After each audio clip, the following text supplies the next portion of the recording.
Welcome to Brew Crime, the podcast where we drink brews, talk crime, conspiracies, or whatever catches our attention. This is Mike and my co-host. This is your pilot, JT, calling, we're gonna have a slight delay, and there's gonna be a little turbulence in this episode, so... This joke went too far. Yes. I'm JT. There's a slight chance your flight may not make it to its destination, unfortunately. In either of the cases. Yes. So this is part one of our Disasters in the Air series. So not crime, but, compelling stories about disasters in the air. In fairness, you'll have to wait for part two because there is crime. So, perfect. Yes. Mine doesn't have any crime, but definitely sad story, and it's good if it gets a little more notice around the world. Yeah, that's fair, because I have not heard about it, and I'm excited about it. Not excited. I always feel weird saying that. I'm excited to hear about the disaster. That's not how this works. But I'm interested. Yeah, so. Exactly. Can't wait, friend. How's it been going for you, sir? I see you're way up in the air regularly. Yeah, it's, life's busy, life's dumb, work's busy. Work sucks, I know.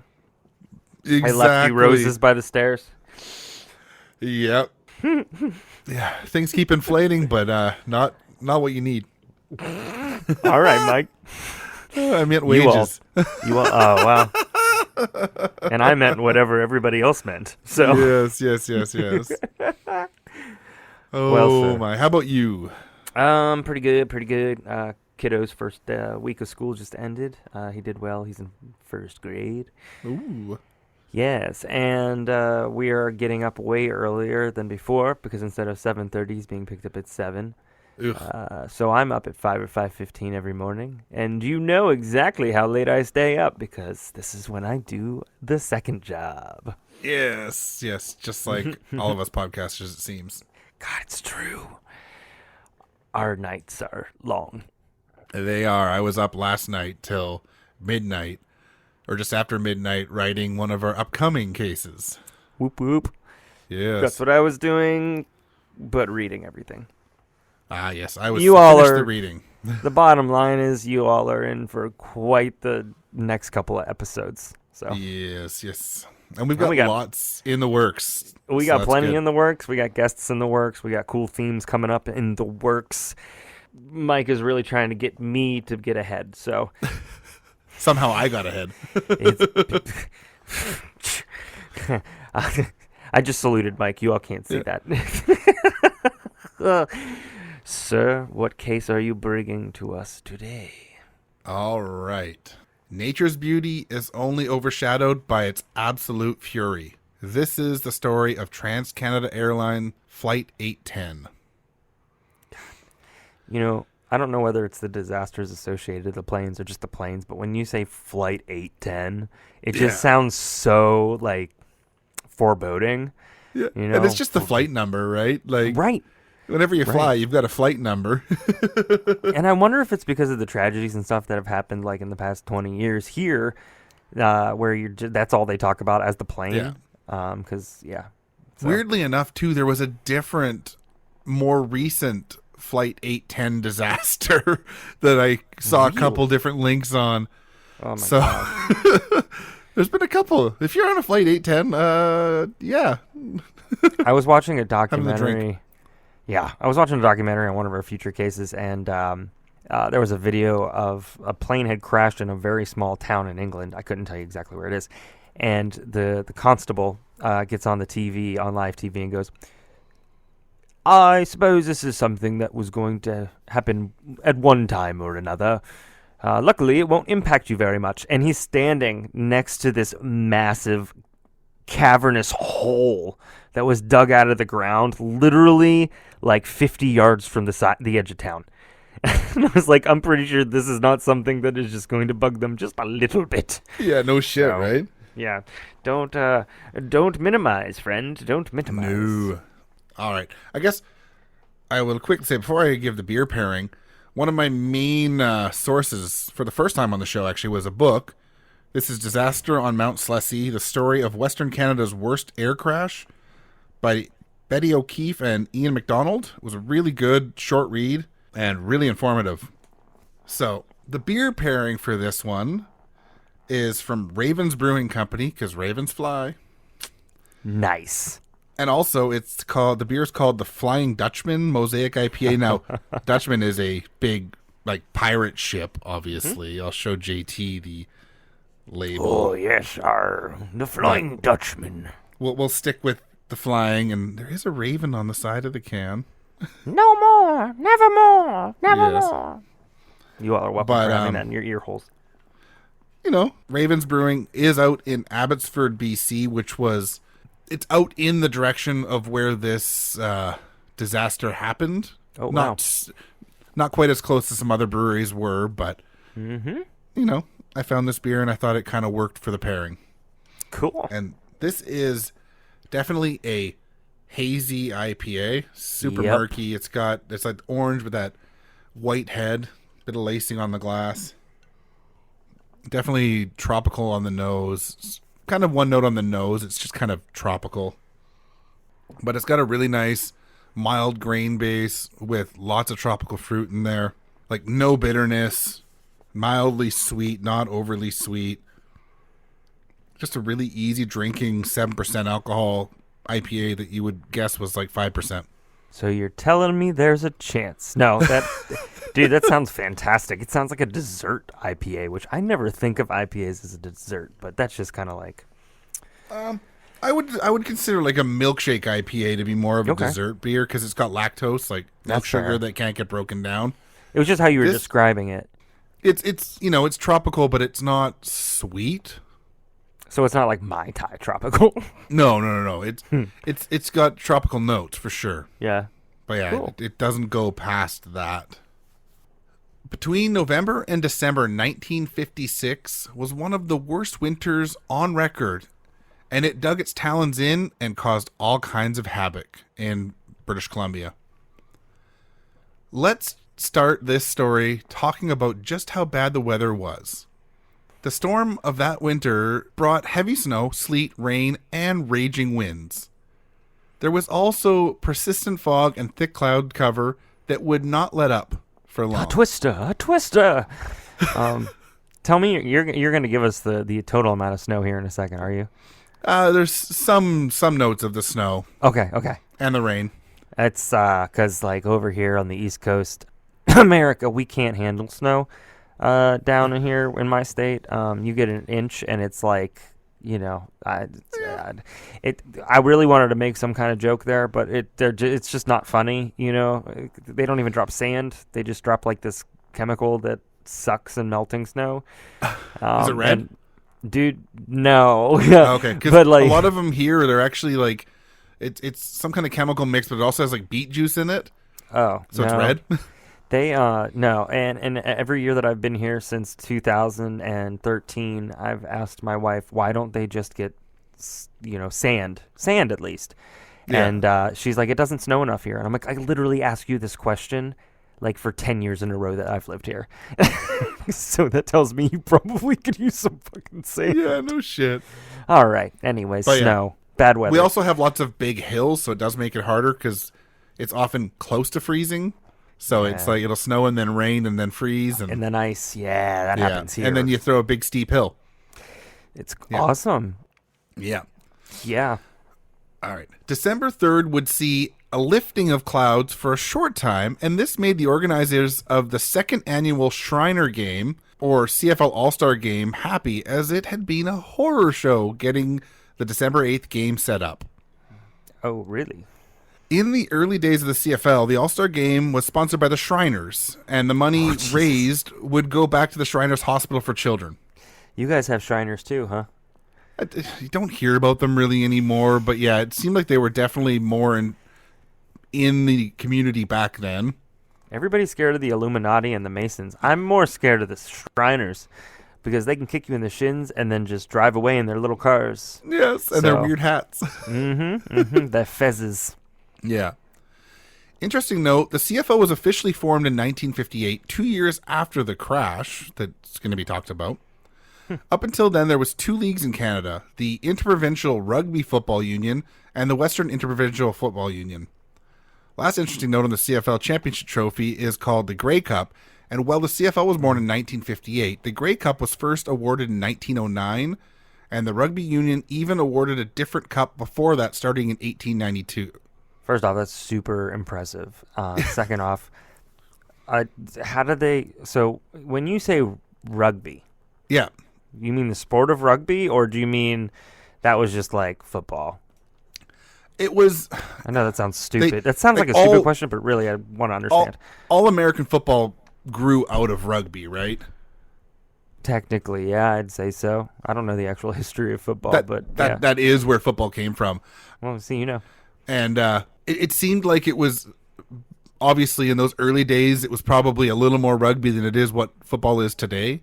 Sure. But it was when those old rugby leagues were changing into what we consider, Canadian or American football now. Gotcha.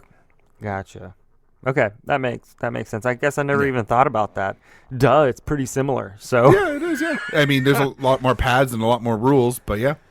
Right, babies, wimps. It's just more interesting than rugby. Sorry. It's hard to watch a bunch of guys just kind of like huddle up and try and get a ball that's thrown under them. It's like putting kibble in the middle of 10 puppies.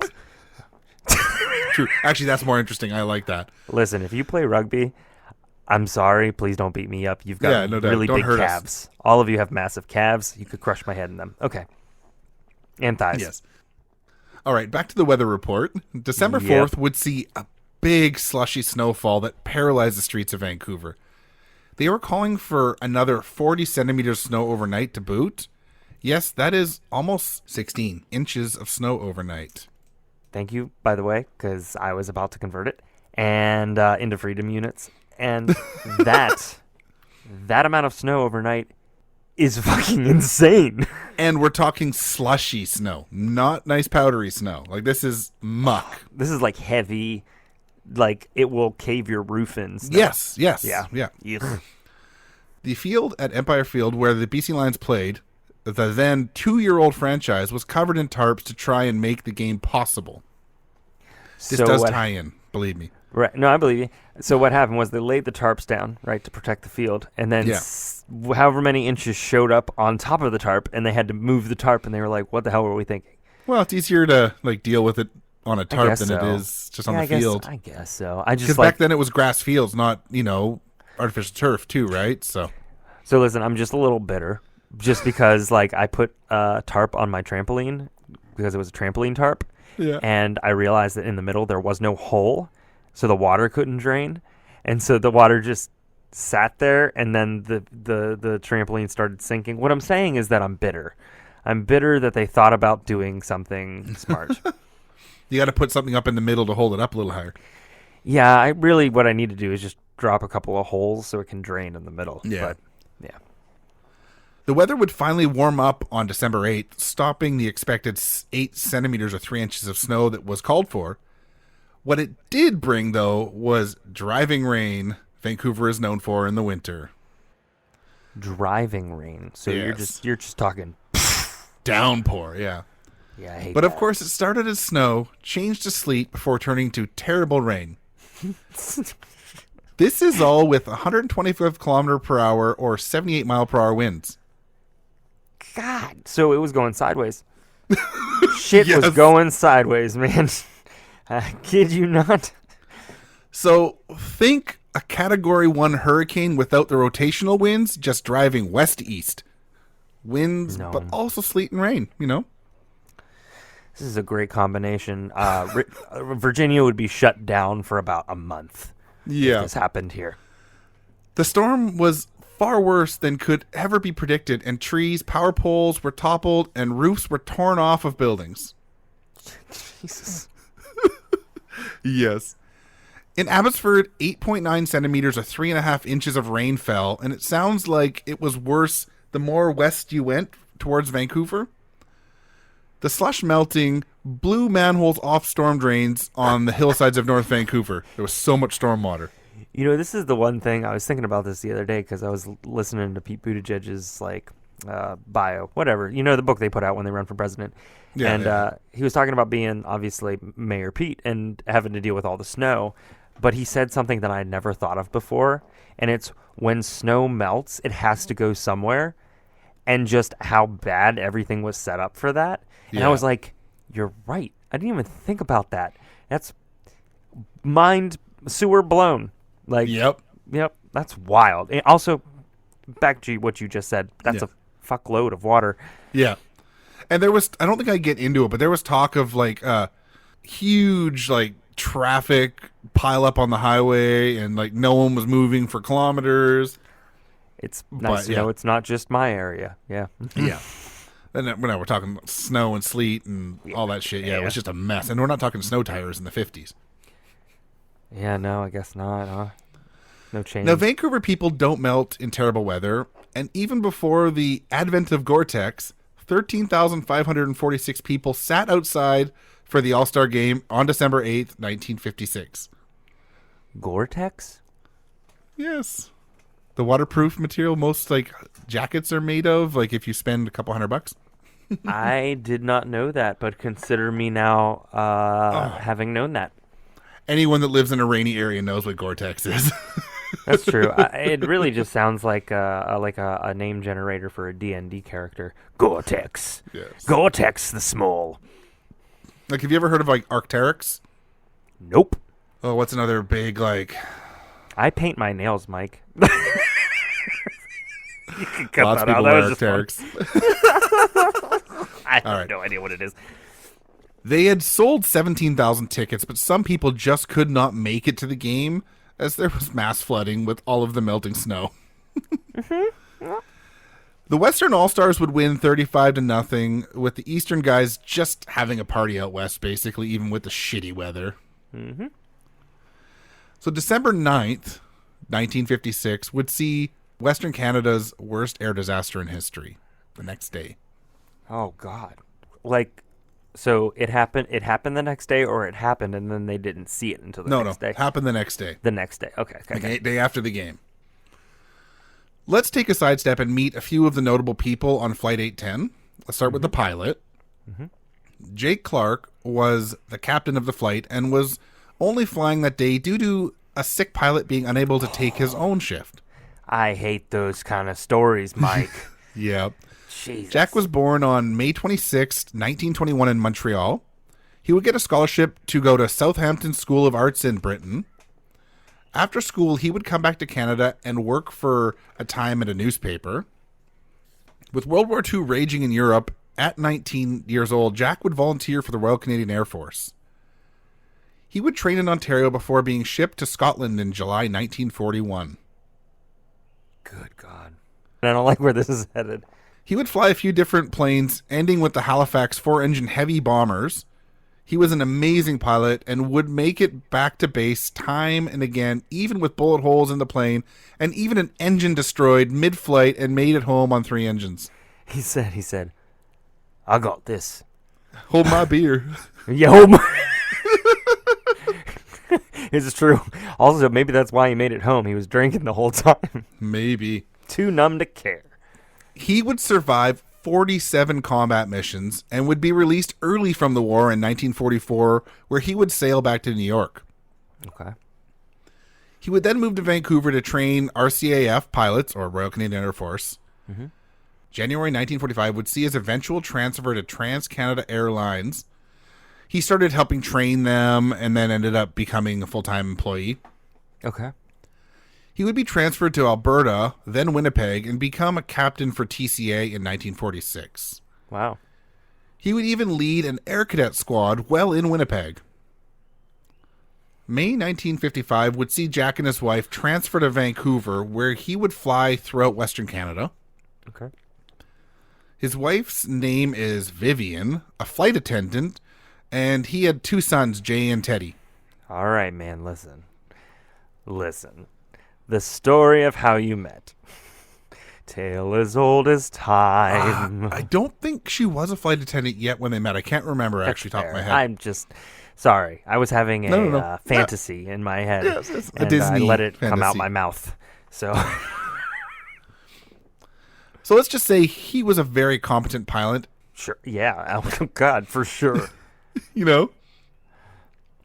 The co-pilot was named John Clarence Boone, also known as Terry. Not quite sure why. For the same reason somebody named Richard is called Dick. Yes. It just makes no sense. Terry Boone was 26 years old at the time of the accident, making him born sometime in 1930. Mm-hmm. He was a bachelor who lived with his mom and stepfather, Nora and Robert Marshall. He was a fan of playing sports and would play basketball. He would finish his schooling at the University of British Columbia, or UBC. He would end up joining the Royal Canadian Air Force and serve for 3 years, split between Ontario and the Maritime provinces in Canada.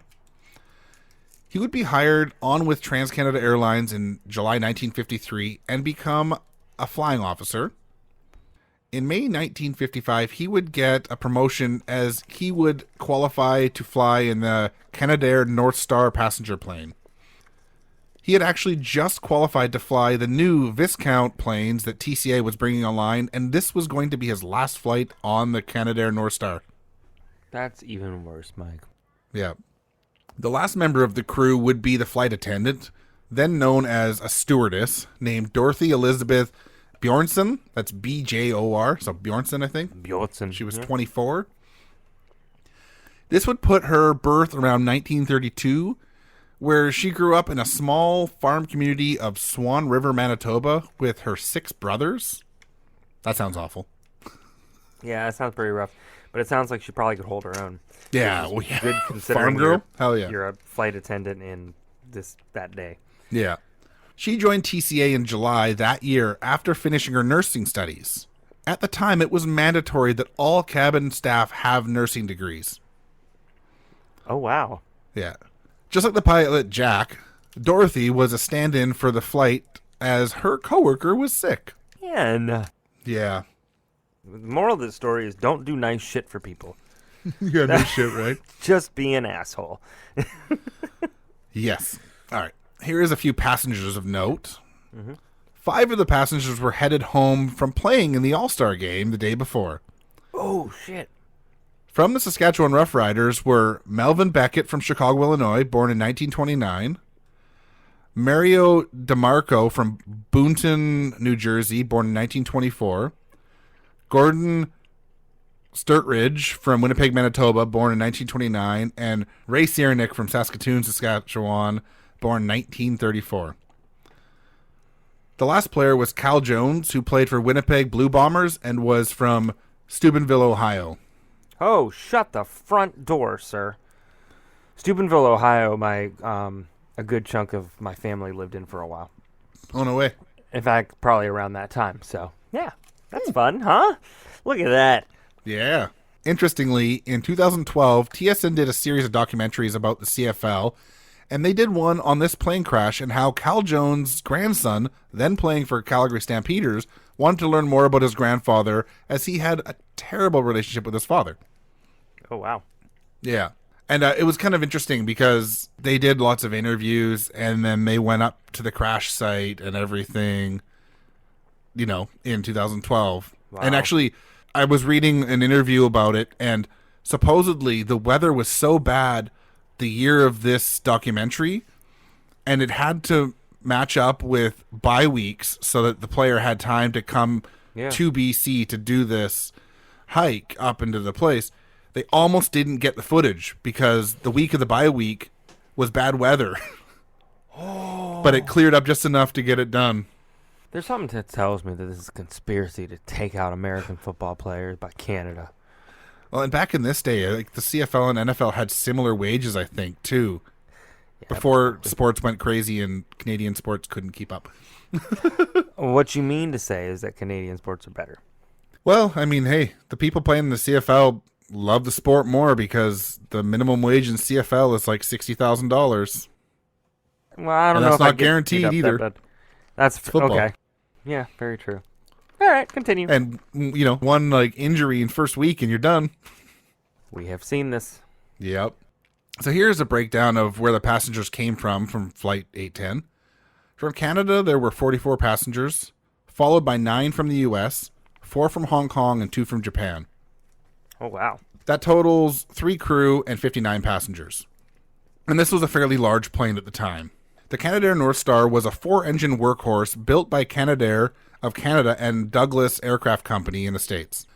While the U.S. version was known as the DC-4, it used slower engines, while the North Star would use Rolls-Royce Merlin V12 engines, which would give it a faster cruising speed.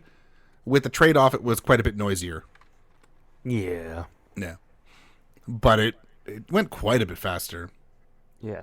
The North Star would fly for around 2 decades commercially, and it came out of service in the 1960s at some point. Mm-hmm. The North Star was also used by the Royal Canadian Air Force as a non-pressurized transport plane. It was a very reliable plane, but it had an issue with engine fire warning lights coming on when there was no fire. Just a weird little electrical issue. This is the 50s. That's a problem. Yeah. There were 71 of these planes built, and 51 were pressurized, making it sound like 51 were for commercial flights. Yeah. Which is quite a few. Yeah. Yeah. I mean, nothing like today's airlines, but this is, again, the 50s, when there was a lot less people flying and a lot shorter distances. Correct. All right, let's get back to the flight on December 9th, 1956. The weather on December 9th was absolute shit. Driving rain and raging winds. There was a horrible thunderstorm to add to all of it. I wouldn't be going outside. Yeah, I know. To say it was a rough day to fly would be an understatement, and the flight was delayed again and again. But the flight would finally be cleared for takeoff around 6:10 p.m., only 2 hours late. That's really, honestly, that shit happens all the time without the weather. For nothing now. Yeah, exactly. Why? We don't know. Can't get a flight crew. Yeah. You know, they'll make it when they make it. Yeah. Now, the passengers knew just how terrible the weather was, and no one was feeling comfortable. From the sounds of it, all 5 of the players bought $100,000 life insurance policies before the flight, and a total of $2 million of policies were sold to passengers of Flight 810. Good God. So wait a second. They were like, this weather sucks. I'm going to buy this.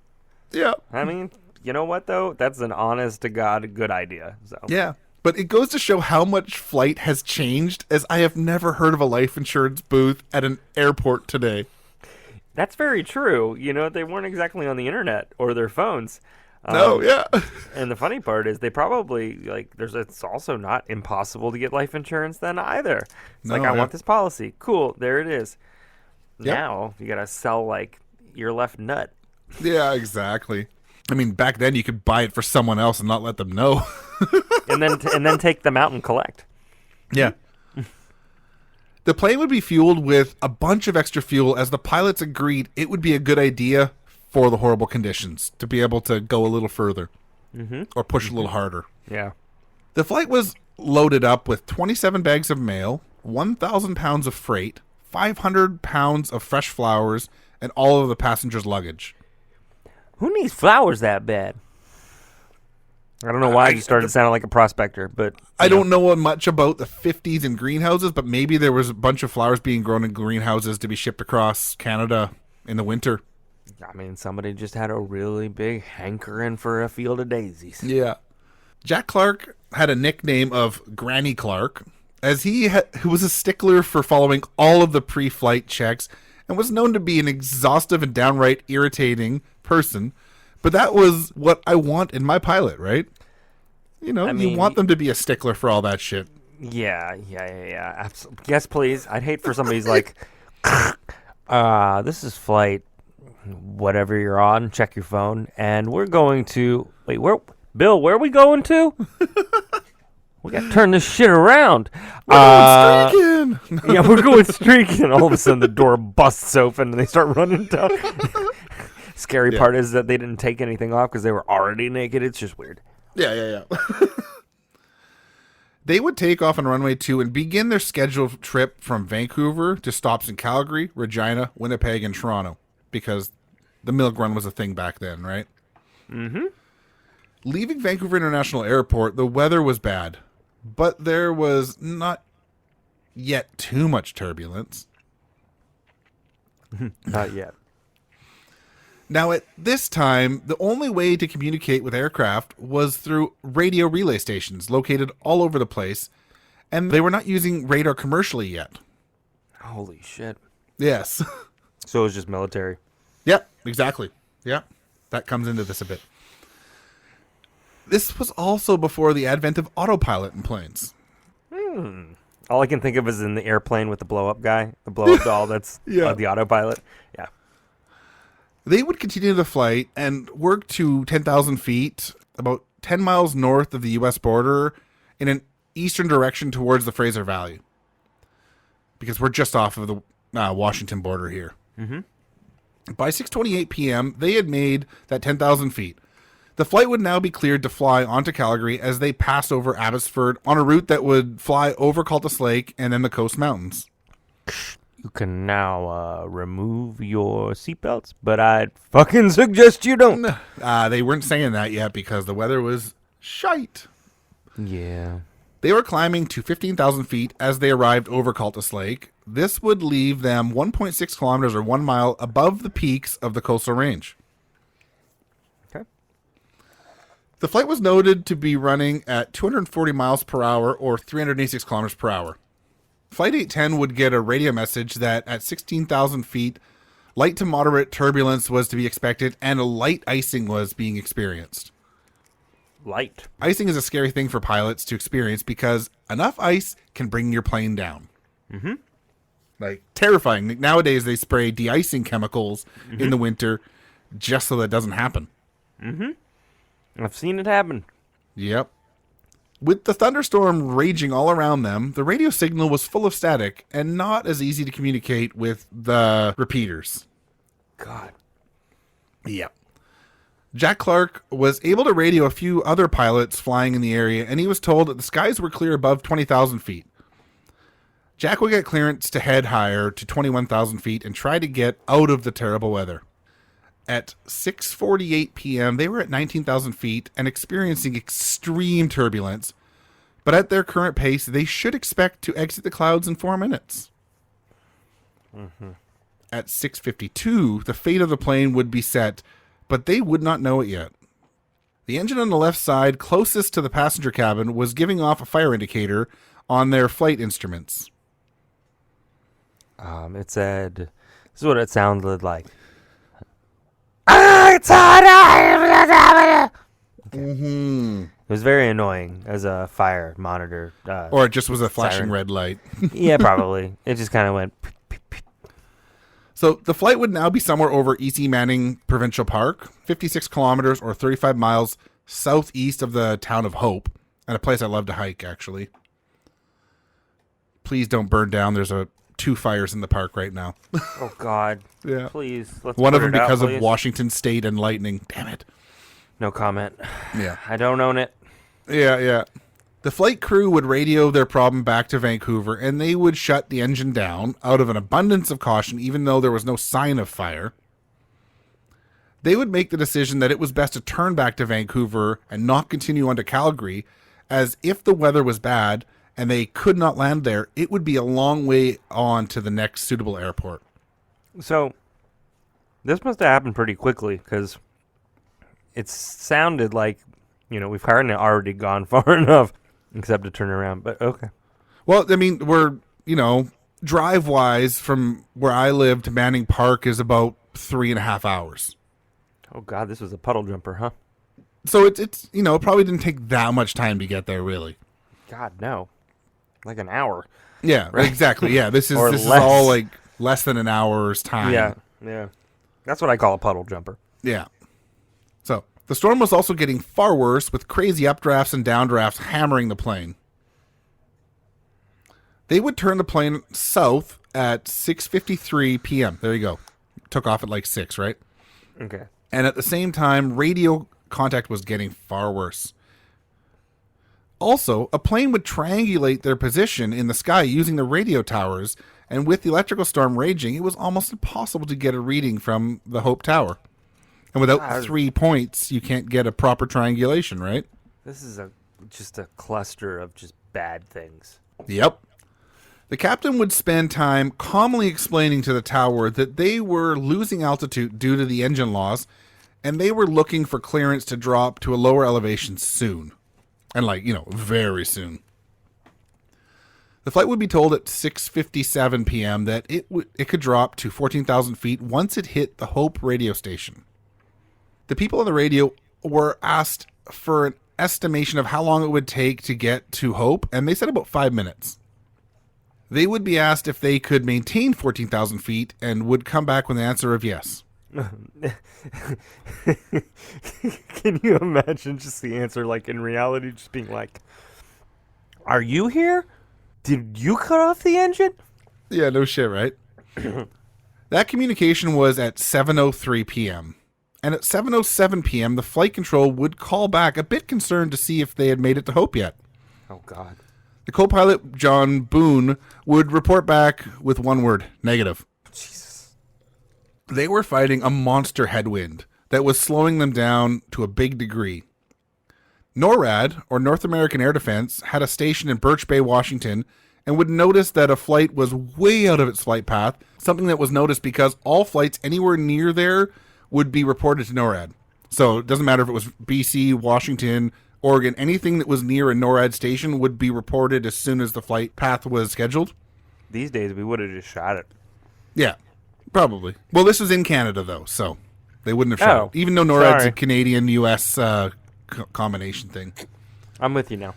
Yeah. NORAD would contact Vancouver Airport to inquire about the plane that was way out of any flight path registered, but they would tell them that it was all good. Flight 810 lost an engine and was turning home. So they're completely out of the area. Yeah. Radar can only detect the location of a flight, though, and not its elevation. Mm-hmm. Flight 810 would radio at 7:10 that it was now by Hope. If it was the case, though, this would make them flying a slow 144 kilometers an hour or 90 miles per hour with a headwind of around 100 miles per hour or 160 kilometers per hour. It was tough going. Yeah, no kidding. During that call, they would get a request for an immediate drop to 10,000 feet, but little did they know that left a little less than 2,000 feet or 609 meters to the mountain peaks below. That's... Nope. Mm-mm. Yeah. Seeing as they thought they were in the correct flight corridor, they gave them the okay to drop. That was the last communication with Flight 810. Oh, my God. One of NORAD's operators called Vancouver Tower frantically and yelled, "Your Flight 810 has gone off our scope." Don't want to hear that. No, not at all. The flight was most likely iced up and had one dead engine in a horrible thunderstorm with terrible winds, and would unfortunately crash directly into the peak of a mountain. God. Flight control would begin to worry about the lack of communication almost right away, but would scramble calls to other airports between Hope and Vancouver to see if they had an emergency landing there or had any word that just hadn't made it west yet, right? Fair. I mean, if radio's bad, maybe they could get a short radio to another, place. Because it was all repeaters, right? So they'd have to pass the message on. Right. Remember, this was the day before wireless phones, let alone cell phones, right? Like, I mean, you know. Yeah. Everything was radios and wired phones. Smoke signals. The official call of an emergency for the missing plane would not be until 9:35 p.m. after all land-based options were exhausted. The Air Force would scramble some all-weather fighters and send them to the area between Hope and Chilliwack to look for signs of the plane or a crash. All-weather fighters, they wear winter scarves, but they got bathing suit on. They're just all... They must, yeah, of course. Mm-hmm. In my mind, it's funny and makes sense. The next paragraph is from a Maclean's article on the crash. The RCF sent up CF-100 all-weather jet fighters. So, jet fighters even in that time. Kind of impressive for the 50s. They were just using bigger hamsters and wheels. Yeah. The first move in what was to become the largest air search operation in the history of the RCAF. The fighter jets ran into bad weather and were forced to limp back to their airfields. Flying Officer H.S. Gamblin, a navigator one of the fighters, said the turbulence was so severe he was torn from his safety belt and was knocked partially unconscious while his pilot fought to control the pitching, yawing aircraft. Said one of the CF-100 pilots on his return to the base, "We were thrown around so much that our safety straps were breaking and our equipment was flying all over the place. I never saw so much violence before." Holy cow. So yes, this is what that flight was dealing with on one less engine. And there was also some mentioning that, you know, some pilots that were less by the books might have tried to turn the engine back on, even though there was fire warnings. Sure. And maybe that could have helped, but who knows? I mean, at that point, yeah. Yeah. December 10th would see the Air Force scramble paratroopers in the off chance wreckage could be spotted. 18 planes would be sent to search the area, still under bad storm conditions with limited to no visibility. The military would be confused about reports of a massive explosion in the mountains towards the Fraser Valley, but this was 50 minutes after the last communication, so it must have just been a huge thunderclap or something. Yeah. Like sometimes thunder can be scary, it's so loud. Just ask my dogs. And my kids. Yeah, little ones though, right? And my wife. And my I'm wife. just kidding about the last one. My wife. My and my partner. Borat. Is it my wife? You like my wife? Weather continued to be bad, and they would search for wreckage when visibility was allowed for weeks between Silvertip Mountain and Mount Sheem. I've hiked Mount Sheem as well, actually. Oh, really? Yeah. I've hiked the mountain they crashed into, too, but I'm not going to mention that yet. Oh, well. Whoops. No. I very had to purposely left out the... actually, I mentioned it when I mentioned the name of the book, but if you didn't notice that, then... then you don't know what I'm talking about. These flights would take as many photos of the mountains as they could when the clouds would break, all in the hopes that they would spot a craft or that had either crash landed or safely landed, you know, one of those controlled crash landings. That you like the hope movie for, Alive really. or whatever, right? Right. At the height of the search, there would be 24 military and official planes from Trans-Canada Airlines and other entities. I think there was even a flight from another airline, as well as 26 civilian planes. Oh, wow. Seeing as most of the civilian planes were not equipped to deal with horrible turbulence that is caused near the mountains during stormy weather, the government would end up stepping in to ban all unofficial flights. Yeah. Because they didn't want to have another crash to search for. Oh, my gosh. I mean, you got a bunch of, like, civilian planes up there. Somebody's going to run into somebody. Yeah, exactly. Or something. I mean, the radio traffic alone would be so busy in the same area, trying to keep up with every single thing. And yeah. Storm with radio. Not good radio. Not a thing. Mountaineers and climbers would start heading into the mountains looking for wreckage also, but it was winter with massive snow accumulations, and there was no way to find anything via ground efforts at this time. They would even have to extract many of the climbers via helicopter when they got into trouble, and they would. Move to May 12th, 1957, a whole 6 months after the crash. Hope had been lost long before, but the surviving family members wanted to know what had happened to their loved ones. Luckily, someone had an intuition to where the flight could have crashed. Elfrida Pigue was a very well-respected mountaineer in Western Canada and was considered to be the best female mountaineer in Western Canada by many. Good on her. She was in her mid-40s, single, with a good job, but lived for the mountains. She would put together a climb with Gregory Walker, a 28-year-old Vancouver alpinist, originally from England, as well as David Cathcart, 23-year-old civil engineer who had only immigrated to BC 6 weeks before, but was an accomplished alpinist. Wow. And we'd usually call them mountaineers now. I mean, I'm looking at one right now. No, I'm just a hiker. Jesus. Fuck mountains. No. What I do is their approach to what they do. Fair enough. They hit the slopes for their 2-day assault on the mountain they thought likely to be the resting place of Flight 810. The three would head from Vancouver on May 11th to the Fraser Valley and head up Chilliwack River Valley as far as they could until they were in the shadow of Mount Slesse. They started their assault on the mountain from here, where they would trudge along 8 kilometers or 5 miles, a hike to an elevation of 1,900 feet or 580 meters through thick forests, like over trees, under, everything, just awful. Inhospitable conditions. Yeah. Here they would spend the night in 2 rundown shacks getting ready for their assault first thing in the morning. And this is something mountaineers do all the time, right? Sure. They'll hike up into the crazy areas, and then before sunrise, they're already up and going. Yep. They would rise at 6 a.m. and start the long, dangerous slog up the mountain. The climb would be 600 feet or 1,830 meters in terrible conditions.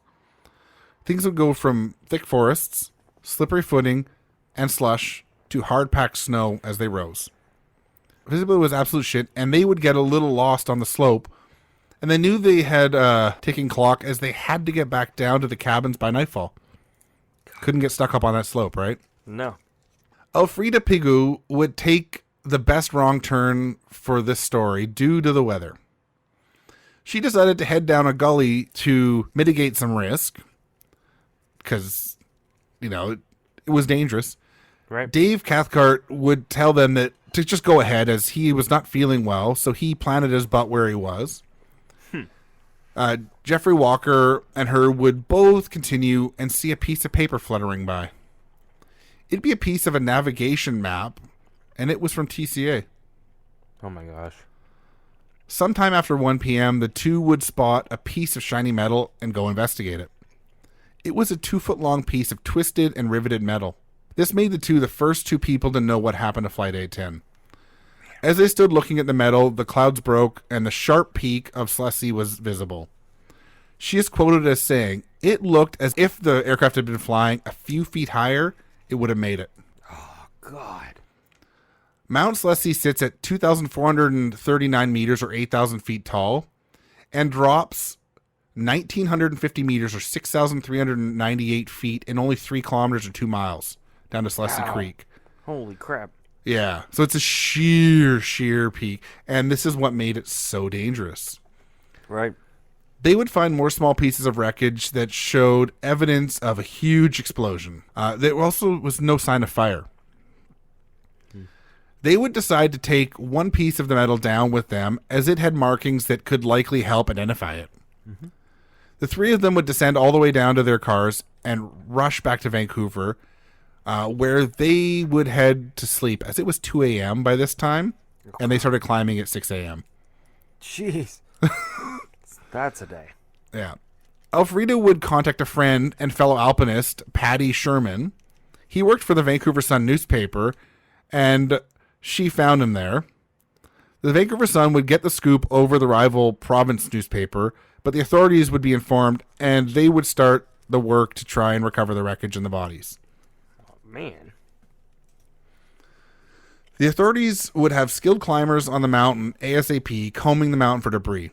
They would, quote, find grim evidence, 12-foot section of fuselage, a child's shoe, a handkerchief, a tiny human hand, 6-inch bits of luggage material, a pair of men's trousers. All bore evidence of violent explosion, but none were marked by fire. Jeez. They would also find the point of impact only 50 feet from the top of the mountain. Wow. Unfortunately, the smell from the remains would drive the crew away from the site. Mm-hmm. Later return trips brought avalanches, nearly killing climbers. They would halt all work on the mountain until summer. And this is still the case today. Like when you go up there, when you hike, you've got to go late enough in the season, and you still have to watch out for avalanches and rock falls, because it's just a dangerous area. That's what it sounds like. But summer came, and the snow was still very deep where they needed to search. Climbers were coming into the area during this time, though, and the government would name Mount Slesse a provincial cemetery and would ban climbers from this area, and hikers. Mm-hmm.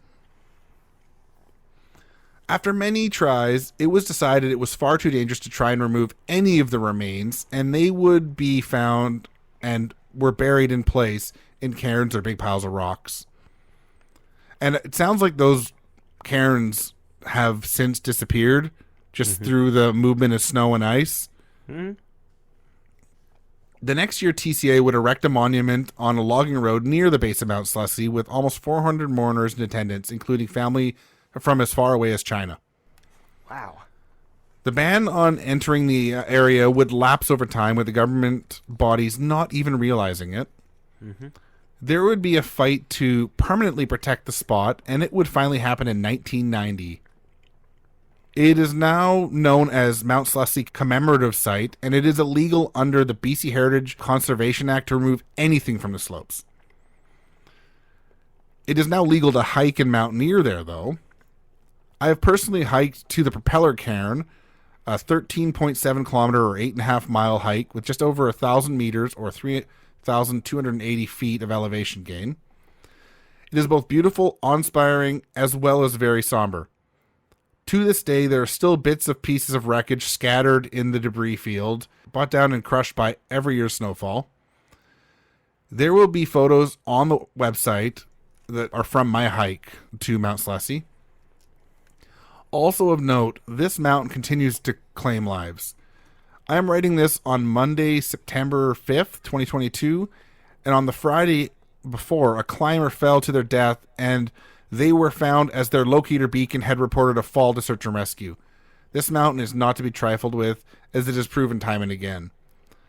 Hike it, leave only footprints, and take only pictures unless you're an extremely experienced climber, and still, that may not be enough. Yep.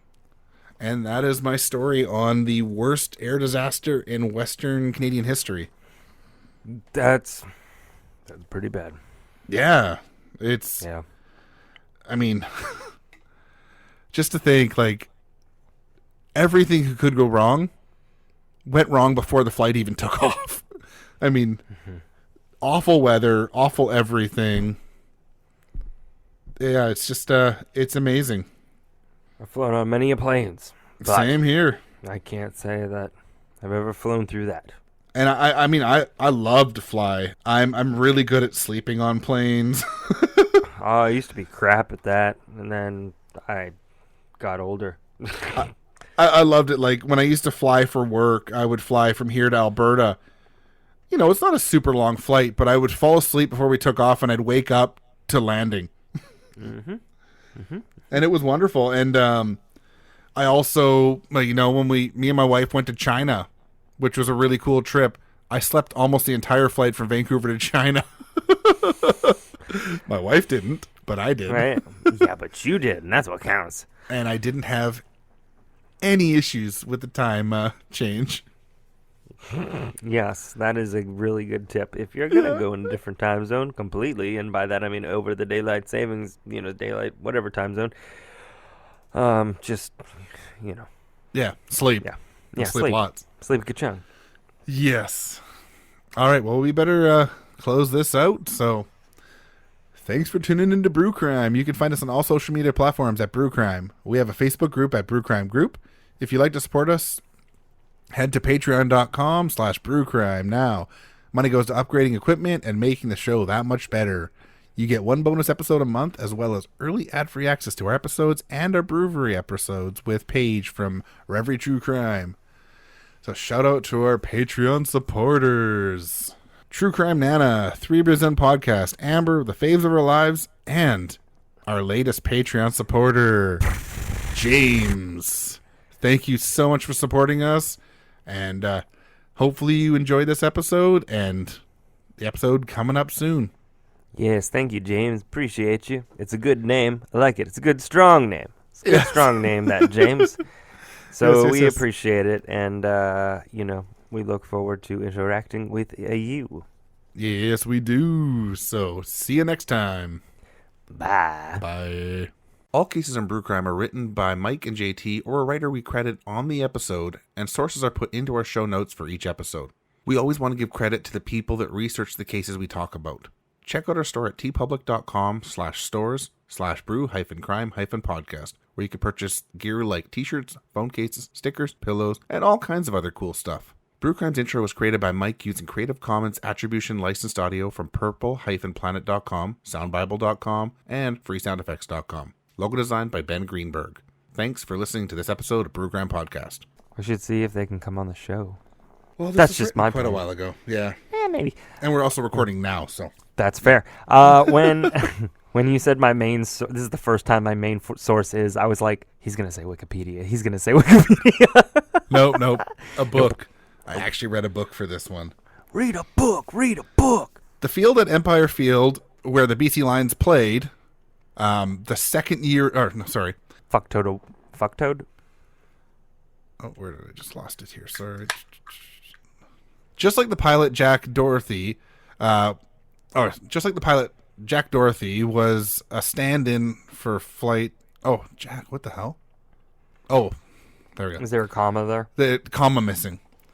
I'm going to butcher this. Ray Srenrick from Saskatoon, Saskatchewan, born in 1934. How do you spell it? Syrnyk. S-R-Y. No, SYR. S-Y-R. Syrnyk? Syria. Oh, yes? Sorry. Yeah, let me just make sure I'm right, because if I'm not, this is going to suck. What's that?